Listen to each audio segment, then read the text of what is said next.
NCTV impact Varantharappilly KSEB സെഷനിലെ ട്രാൻസ്ഫോർമറിന് ചുറ്റുമുണ്ടായിരുന്ന കാടും പടർപ്പുകളും നീക്കി അധികൃതർ സുരക്ഷ ഉറപ്പാക്കി.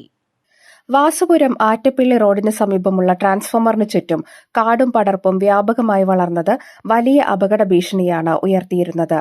സമീപത്തെ വൈദ്യുത പോസ്റ്റുകളിലേക്കും വള്ളിച്ചെടികൾ പടർന്നു കയറിയതോടെ വൈദ്യുതി അപകടത്തിനുള്ള സാധ്യതയും വർദ്ധിച്ചിരുന്നു.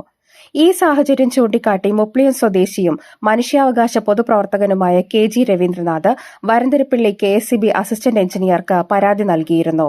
ട്രാൻസ്ഫോമറിന് സമീപത്തേക്ക് പോലും എത്താൻ കഴിയാത്ത വിധം കാടു കയറിയിരിക്കുന്നതായി പരാതിയിൽ വ്യക്തമാക്കിയിരുന്നു. തുടർന്ന് NCTV വിഷയം വാർത്തയാക്കിയതോടെ അധികൃതർ അതിവേഗം ഇടപെട്ടു. ഉടൻ തന്നെ KSEB ഉദ്യോഗസ്ഥർ സ്ഥലത്തെത്തി ട്രാൻസ്ഫോമറിന് ചുറ്റുമുണ്ടായിരുന്ന കാടുകളും പടർപ്പുകളും പൂർണ്ണമായി വെട്ടിമാറ്റി. സമീപത്തെ വൈദ്യുത പോസ്റ്റുകളിലേക്ക് പടർന്നു കയറിയ വള്ളിച്ചെടികളും നീക്കം ചെയ്ത് പരിസരം സുരക്ഷിതമാക്കി.